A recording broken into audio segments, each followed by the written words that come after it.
Hydration होगा तभी concrete आपको स्ट्रेंथ देगा। अगर उसमें पानी नहीं रहा तो वो स्ट्रेंथ नहीं देगा। इसका मतलब आप अगर क्यूरिंग नहीं कर रहे हो, मतलब कंक्रीट को गीला नहीं कर रख रहे हो, तो सीमेंट जो है वो क्या क्या हो जाएगा, ड्राई हो जाएगा, उसमें पानी नहीं रहेगा और उसकी स्ट्रेंथ, केमिकल रिएक्शन ही नहीं होगा तो बड़े स्ट्रेंथ आएगी ही नहीं उसमें। तो अपने लिए सांस लेना जितना जरूरी है उतना ही क्यूरिंग, कंक्रीट के लिए क्यूरिंग जरूरी है। तो कुछ लोग जो है क्यूरिंग कैसा करते हैं, एक बार सुबह कर दिया, दोपहर में कर दिया और फिर शाम को कर दिया क्यूरिंग। ये तरीका सही लग रहा है आपको?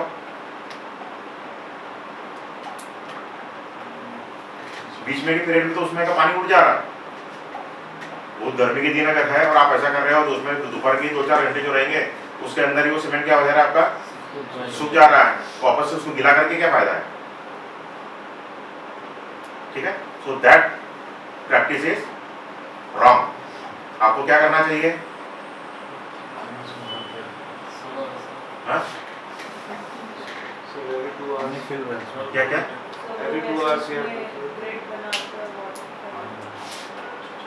अच्छा, हाँ, दूसरा तरीका every 2 hours cure करते हैं। every 2 hours we can cure, ये भी किया जा सकता है सर, every 2 hours।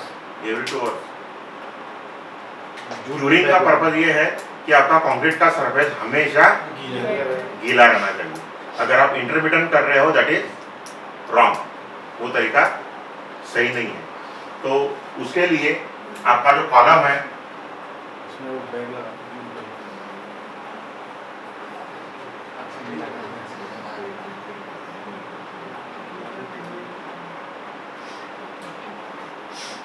ठीक है, जो बैग्स है, गनी बैग्स, वो आपको लगाना चाहिए या घास बांध दो उसके आजू बाजू में और उसके ऊपर पानी लगाओ। और ये जो है ये हमेशा गीला होना चाहिए, सूखना नहीं चाहिए। तो एक तरीका हुआ। दूसरा, कुछ केमिकल्स आते हैं, केमिकल्स का आप लेप लगा सकते हो और उसके बाद में वो जो है अंदर के अंदर मच्छर रखा रहेगा, लेकिन वो बारिश के दिनों में या जहाँ की एयर मॉइस्ट है उस जगह के लिए काम आता है। और स्लैब के लिए बहुत तरीका बढ़िया है। स्लैब का ऊपर का सरफेस अगर है तो उसमें आप ये साइड से या बीच बीच में सीमेंट मोटर से थोड़ी सी ऊंचाई करके उसके अंदर पानी भर के रख सकते हो। तो एक मेथड हो गया, लेकिन बीम के लिए और कॉलम के लिए ये तरीका जरूरी है।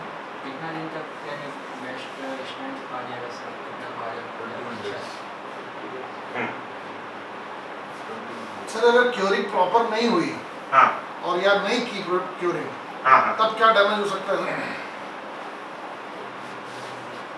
इसका मतलब आपने जो स्ट्रेंथ आप उसकी एक्सपेक्ट की थी, जैसा डिजाइनर है, डिजाइनर ने दिया आपको कि आपको कंक्रीट M20 यूज करना है, लेकिन आपने क्यूरिंग बराबर नहीं की और उसकी स्ट्रेंथ कम आ गई, तो आपको उसके लिए करनी होती है NDT, that is non destructive testing. तो उसमें अल्ट्रासोनिक मेथड, स्वीट्स हैमर, ऐसे कुछ तरीके होते हैं, उससे आप कंक्रीट की स्ट्रेंथ निकाल सकते हो। और वो कंक्रीट की स्ट्रेंथ निकालने के बाद में whether that strength is acceptable और नॉट, वो आपको देखना पड़ेगा। मतलब सर हमने स्टील प्रॉपर दिया है, हाँ, स्टील प्रॉपर दिया है, पर कंक्रीट वहाँ पे कमजोर हो गया। हाँ, हाँ, हाँ, टेंशन में तो वो ठीक रहेगा, कॉम्प्रेशन के लिए कुछ काम नहीं करेगा, कंप्रेशन के लिए काम नहीं करेगा वो। सर उसको रिकवर करने का कोई सॉल्यूशन? कोई रिकवर करने का कोई सोल्यूशन नहीं है। और बहुत ही ज़्यादा अगर स्ट्रेंथ कम आ रही है तो उसको डिसमेंटल करके नया करना ही। सर माइनर अगर डिफ्रैक्शन है, माइनर अगर डिफरेंस है then it can be accepted, क्योंकि कंक्रीट की जो स्ट्रेंथ बढ़ती है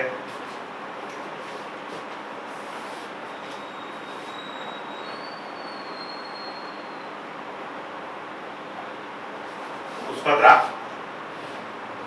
इस तरह से करीब 3 से 4 दिन में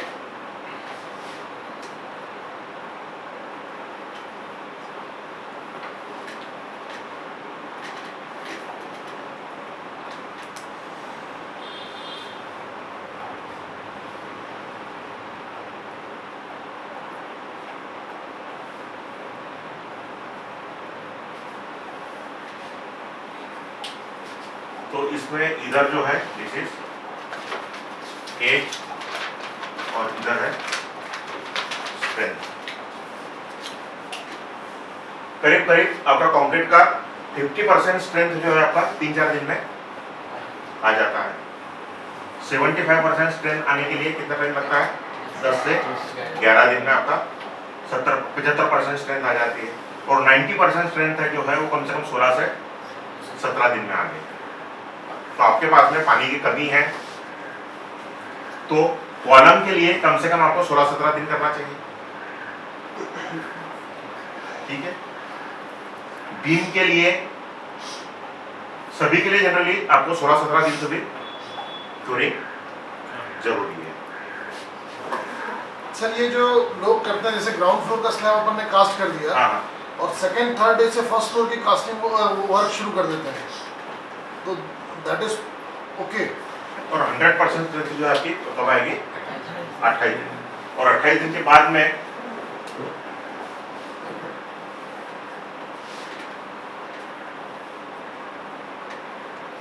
एक 120% स्ट्रेंथ जो आएगी वो कितने दिन में आएगी? 6 मंथ। अब मेरे को ये कंफर्म नहीं आ रहा है अभी 6 महीने है या 1 ईयर है, लेकिन उसकी स्ट्रेंथ जो है बढ़ती जाती है, उसका रेट जो है बिल्कुल कम रहेगा, ठीक है। मुझे याद नहीं है 6 मंथ में है या 1 ईयर में है, तो ये जो है ऐसा बढ़ता जाता है। तो 90% की स्ट्रेंथ अगर आपका रहा तो 90% को फिर 1.2 से आप करते हो तो 6 महीने के बाद में या 1 साल के बाद में उसकी स्ट्रेंथ कितनी आ जाएगी? 108%, मतलब 100%। तो कुछ दिनों तक कम रहेगी लेकिन उसके बाद में उसकी स्ट्रेंथ बढ़ जाएगी। तो थोड़ी बहुत कम अगर है स्ट्रेंथ दैट इज एक्सेप्टेबल, लेकिन अगर ज्यादा ही फर्क आ रहा है तो आपको वो रिजेक्ट करना पड़ेगा, तोड़ना पड़ेगा और रिकास्ट करना पड़ेगा। जैसा सर स्लैब में अपन ने वो छत डाल दिया, ऊपर में अपन ने पानी तो ठीक है कैरी बना के रख दिया, लेकिन नीचे बीम वगैरह में उसमें प्रॉपर कोई नहीं हो पाती है।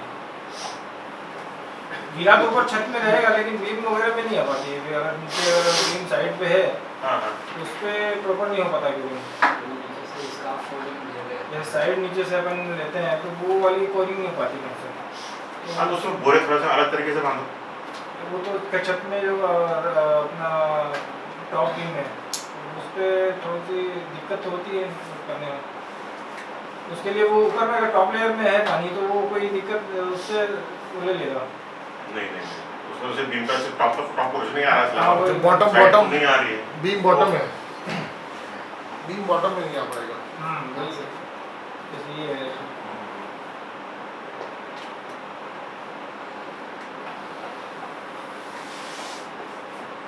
इसमें तो 90% जगह क्योरिंग होती ही नहीं सब बीम पे। हाँ, वो 90% कुछ भी नहीं हो पाता उसमें। और तो इसमें है कि ये बोरा थोड़ा सा ऐसा लगा के स्लैब के नीचे से यहाँ पे सपोर्ट लगा था और ये जो है नहीं, इधर वो तो सेटिंग हो ही रहती है ना सर, इसमें तो और भी नहीं हो पाता है। नहीं, देखिए स्लैब के केस में ऐसा है कि आप ये IS 456 का एब्स्ट्रैक्ट देख सकते हो। बीम के या कॉलम के साइड जो है आप 24 घंटे के बाद में निकाल सकते हैं, ठीक है। फिर स्लैब का जो सॉकेट है उसमें की जो प्लेट लगी हुई है वो प्लेट आप 3 दिन के बाद में निकाल सकते हो। प्लेट निकालना है लेकिन क्या करना है,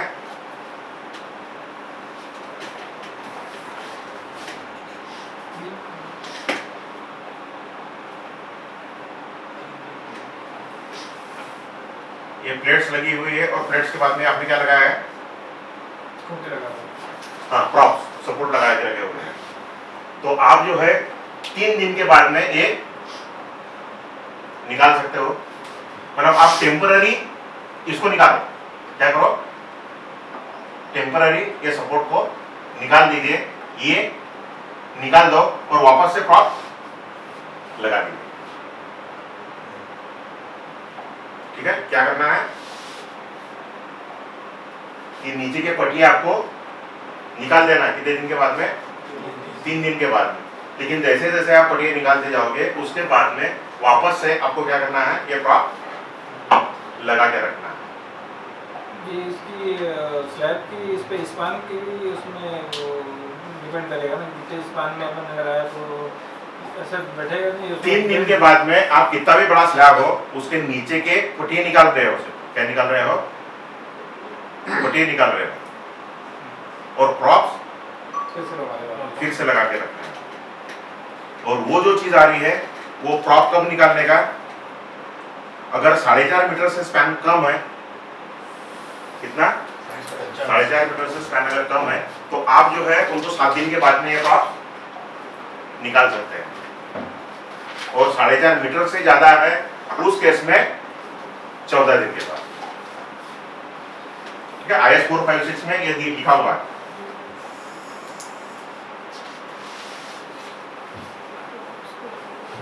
जो IS कोड है कंक्रीट का उसमें लिखा हुआ है।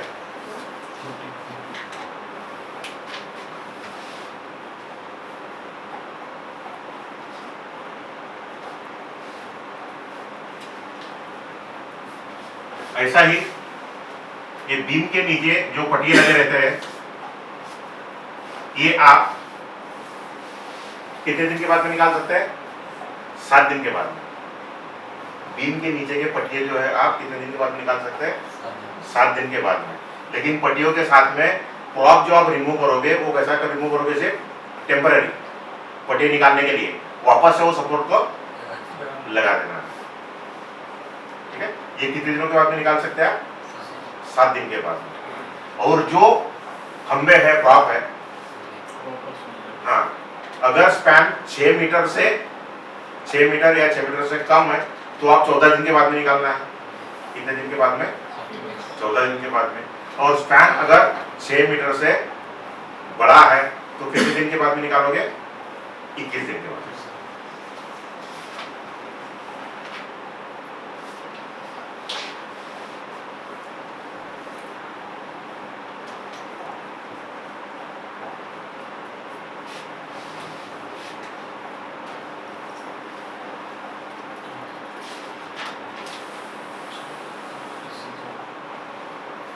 और जब तक, हाँ, तो अभी आप 7 दिन में अगर हम देखते हैं तो उसमें करीब 70% स्ट्रेंथ आ जाता है। ठीक है, 10 दिन में आपको कितना बताया था, 75%। तो 7-8 दिन में 70% स्ट्रेंथ उसकी आ जाती है। तो 7-8 दिन के बाद में आप ऊपर का काम जो भी है उसके ऊपर लोडिंग का दे सकते हैं। लेकिन उसके पहले अगर आप वो लगाते हो, उसके ऊपर लोडिंग लगाते हैं तो स्लैब में रिफ्लेक्शन आ सकता है। कॉलम्स तो अपन वो ऊपर एक्सटेंशन कर सकते हैं ना, जैसे ब्रिक वर्क अगर नहीं करना है, जैसे फर्स्ट फ्लोर की काम है, हाँ हाँ, तो कॉलम्स अपन एक्सटेंड कर कर सकते हैं। उसमें देखो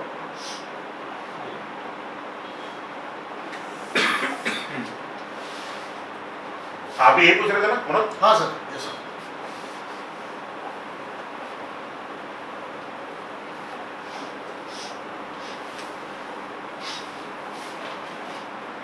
ठीक है, तो बेसिक आपका मास कंक्रीटिंग में सर, हाँ हाँ डायमेंशन जहाँ जैसे अपन अभी तो 12 इंच 15 इंच 18 इंच या 20 इंच की बात कर रहे हैं, हाँ हाँ हाँ, जहाँ कंक्रीटिंग का डायमेंशन बहुत ज़्यादा होता है, 4 फुट 5 फुट या 2 मीटर जैसा है, हाँ हाँ, तो क्यूरिंग का उसमें क्या सिस्टम रहता है सर, अंदर में उसके क्या इफेक्ट्स होते हैं? जैसे अपन क्यूरिंग तो सरफेस पे करते हैं, हाँ हाँ हाँ, उसके कोर एरिया में क्या रिएक्शन होता है सर? कंक्रीट का कोई बड़ा सेक्शन है, ठीक है, कंक्रीट अगर मास कंक्रीटिंग है, डैम है, तो उस केस में हमें उसके अंदर से लोहे के पाइप खोलने पड़ते हैं। ठीक है, और वो लोहे के पाइप में से हम पानी सर्कुलेट करते हैं, थोड़ा सा ठंडा पानी, वो बाहर आता है तो गर्म निकलता है। कि अगर हम सिर्फ सरफेस पे ही कूलिंग करते रहे तो अंदर का टेम्परेचर ज़्यादा होता है, बाहर का टेम्परेचर कम होता है, तो कंक्रीट में क्रैक्स आते हैं। तो मास कंक्रीटिंग में आपको जो है पाइप डालने होते हैं और बाद में वो पाइप में ग्राउंडिंग किया जाता है तो वो पैक हो जाते हैं। और ये प्लास्टिसाइजर के लिए जो आप बता रहे थे सर, तो प्लास्टिसाइजर मिलाने का सही तरीका ये है कि हम उसको पानी में मिक्स करें। हाँ, तो मैं उनको ये बताया यूजुअल कि आप डायरेक्टली जो है सीमेंट में नहीं यूज करना है। यूजुअल कोर्स में जैसे हम लोग काम करते हैं, हाँ हाँ तो एक पंप लगा रहता है, पंप का पाइप बड़े ड्रम में आता है, हाँ और हमारा आदमी जो है उस ड्रम से मग में या बकेट में पानी निकाल के मिक्सर मशीन पे डालता है। हाँ। तो उसका प्रोसेस क्या होना चाहिए सर? एक्चुअली प्लास्टिसाइजर मिलाने का तरीका कैसा होना चाहिए? वो तो अपने को एक फिक्स प्रोपोर्शन में मिलाना है। तो आप जो है जी सर, जैसे जब हम ग्राउंड रियलिटी में जब काम करते हैं तो हमारा एक 200 लीटर का ड्रम रखा रहता है, उसमें पानी पाइप से गिरते भी रहता है और हमारा आदमी वहां से मिक्सर मशीन में डाल भी रहा है।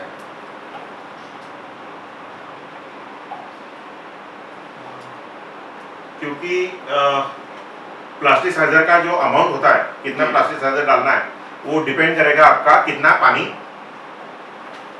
यूज कर रहे हैं आप। हाँ। रोड में कितना पानी डालना है। तो जैसे सीमेंट वो प्लास्टिसाइजर कंपनी ने अगर लिखा है कि भैया एक बैग का कंक्रीट अगर आप यूज कर रहे हो तो उसमें आपको 100 ml ये यूज करना है, और वाटर सीमेंट रेशो आपका मान लीजिए 0.5 का है, तो 25 लीटर आप पानी यूज करोगे, तो 25 लीटर के लिए वो हो गया 100 ml।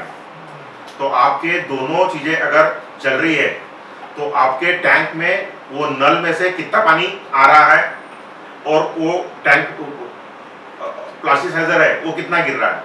तो ऐसा होना चाहिए कि जब तक 25 लीटर पानी गिर रहा है उसी दौरान उसमें 100 ml का प्लास्टिसाइजर गिरना चाहिए। अगर वो उस तरह से गिर रहा है तो आपका प्रोपोर्शन जो है उसमें सही रहेगा। अगर वो गड़बड़ा गया तो फिर वो प्रोपोर्शन गड़बड़ हो जाएगा। और ये नॉमिनल मिक्स में सर, हाँ जैसे सीमेंट का ग्रेड अपना 4353 चल रहा है अभी, हाँ तो नॉमिनल मिक्स जैसे अपना 1 1.5 3 1 2 4 इस टाइप के जो डिसाइड है, हाँ हाँ। तो सीमेंट के ग्रेड वाइज उनके स्ट्रेंथ में कितना वेरिएशन हो सकता है सर?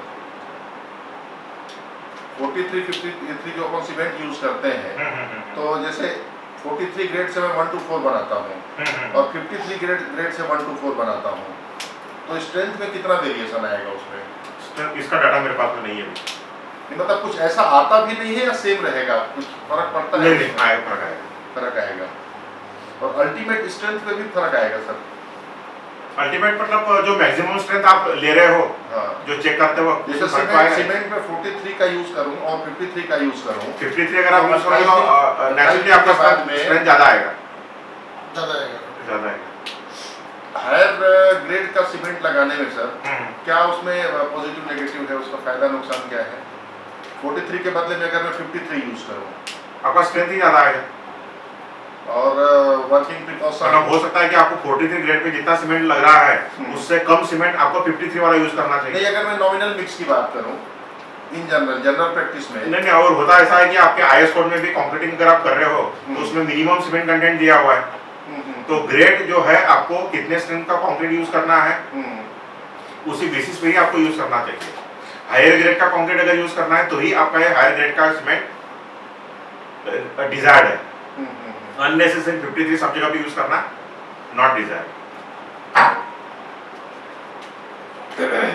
और ये जैसे सर अभी जो बात हो रही थी, जैसे क्यूरिंग की वजह से या वर्कमैनशिप की वजह से किसी भी कारण से अगर कंक्रीट का स्ट्रेंथ वीक होता है, सपोज मैंने कोई मेंबर डिजाइन किया हुआ है M40 कंक्रीट के लिए, और जो भी रिइंफोर्समेंट उसके आने हैं वो आ गए, रिइंफोर्समेंट का बाइंडिंग प्लेसमेंट सब मेरा प्रॉपर हो गया, और M40 की जगह पे अगर मेरे कंक्रीट का स्ट्रेंथ सपोज M20 आता है किसी भी कारण से, तो जो भी फेलवर होंगे M20 या कुछ भी आता है, मेरे कहने का मतलब यह है कि कंक्रीट का स्ट्रेंथ कितना डाउन हो जाएगा, तो उनका जो स्ट्रेस ट्रांसफर है आपस में स्टील और कंक्रीट का, जैसे मनोज बोले कि अगर कंक्रीट वीक हो रहा है तो भी टेंशन में वो सेक्शन फेल नहीं होगा। और मेरे को ऐसा टेंशन में लगता नहीं है होगा, लेकिन शियर का कैलकुलेशन अगर हम करते हैं तो शियर का कैलकुलेशन के लिए कंक्रीट का ग्रेड जो पूरे सेक्शन का रहता है, तो इसलिए वो पॉइंट नहीं होगा। हाँ, उसके बाद में कंक्रीट के लिए जो है कंप्रेशन वाला उसमें भी तकलीफ देगा। तो डिजाइनर ने जो